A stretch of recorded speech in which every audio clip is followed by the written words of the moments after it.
Hello again, students. Welcome back to Redstone University. Today we're going to dive into an in-depth review of observers.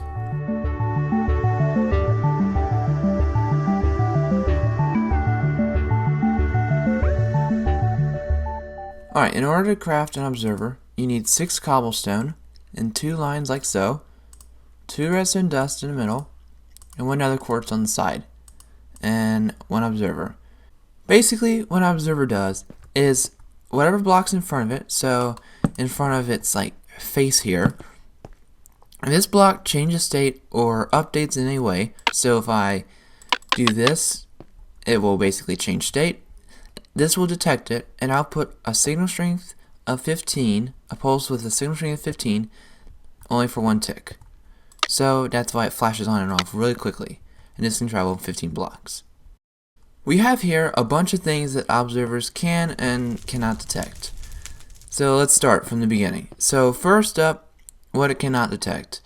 It cannot detect like just any block that does really nothing.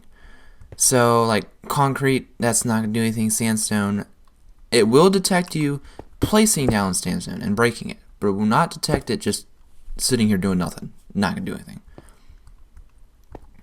But another thing is chests. You might not think it, but chests actually do not send an update. What does send an update is shulker boxes, updating these redstone ores. So if I stand on it, it will do all this and it updated. The breaking or the growing of bamboo and other different farm items, the changing of a repeater or it turning on and off, changing of a comparator or turning on and off. Now string, this is an interesting one because this only updates when something walks in it or an item falls into it. Trapdoor, no block, which we saw, changing the daylight sensor, extinguishing fire and lighting fire, and then taking water bottles in and out of the brewing stand, filling this cauldron, or emptying it, putting a plant in a flower pot, opening a barrel, changing the page in this book, composting stuff, extinguishing a campfire,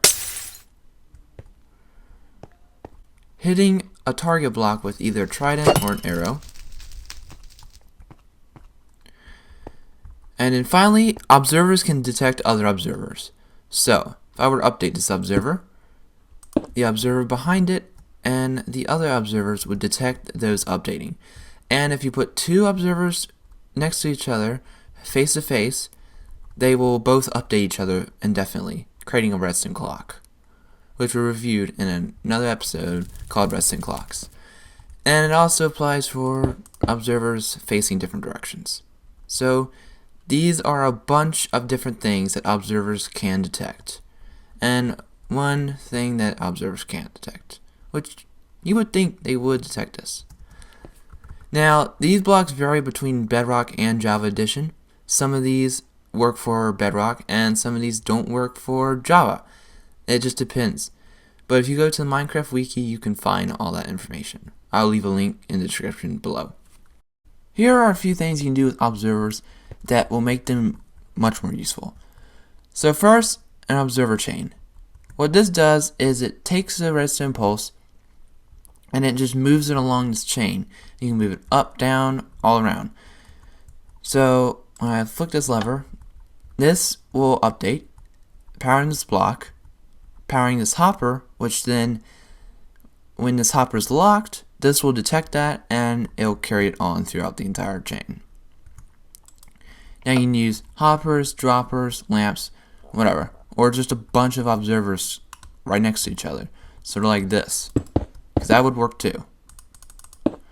So, you can use these to transmit signals into strange spots and stuff with much ease. Or you could use these instead of redstone wires. Next up we have sticky pistons moving the observer. So what that does is when it moves the observer, this will update and it will power whatever it moves to. So when this pushes this forward, it will power this block, which will power this line. This is an example of a monostable circuit, and this is an extremely compact design that you can use. And it's very versatile, because you can have it do this too.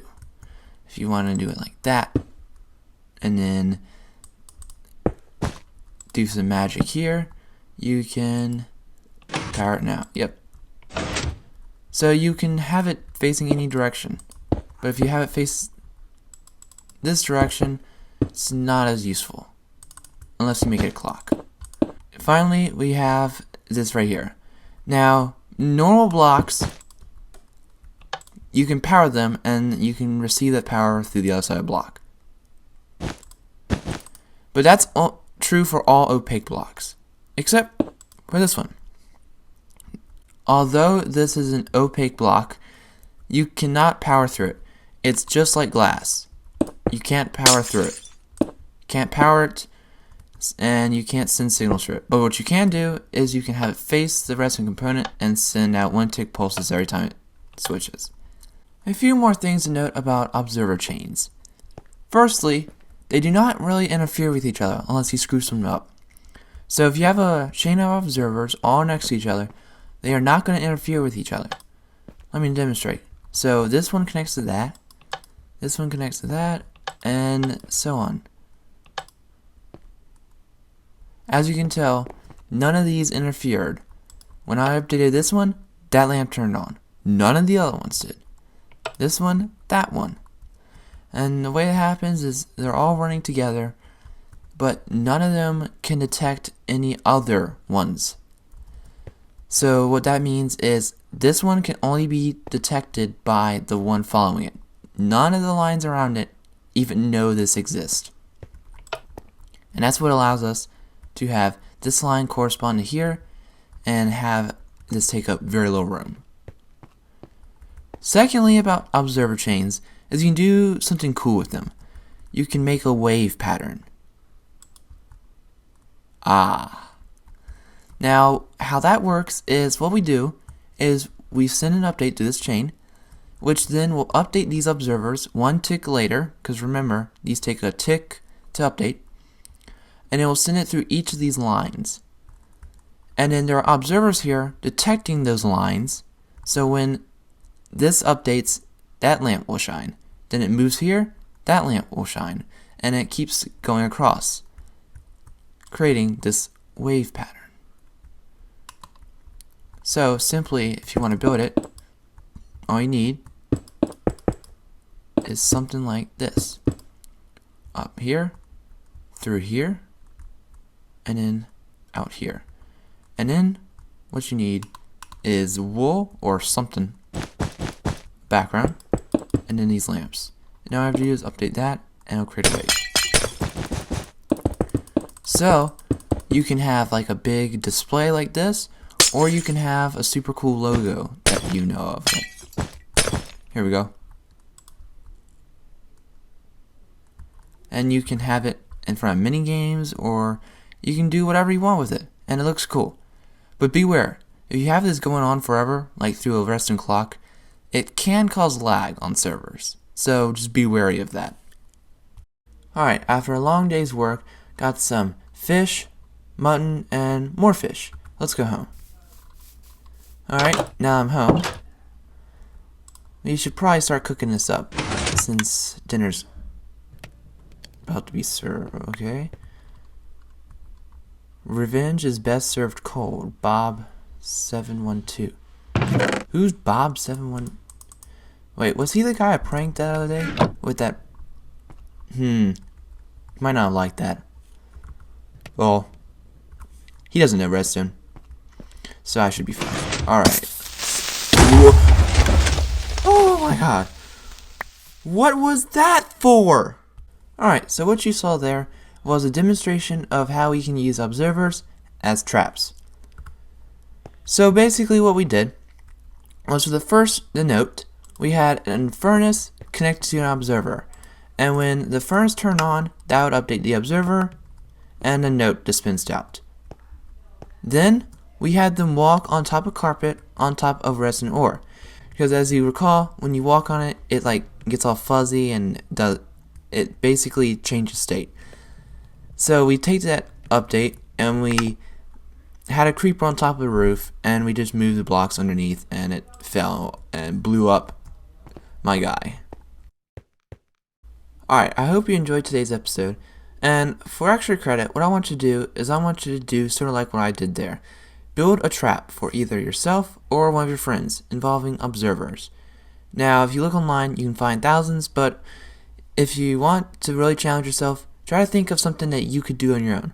All you really need is something that the player interacts with, that updates an observer, and then something that dispenses the trap. So it could be TNT, could be dropping a mob on someone, it could really be anything. Or just a prank, you could just have fireworks go crazy, a noise machine, anything. So that's what I want you to do for extra credit. I hope you learned a lot today about observers in this video, and if you like it, leave a thumbs up. If you haven't already, subscribe to the channel because it will help me. I hope to see you again on the next episode of Redstone University. Class is dismissed.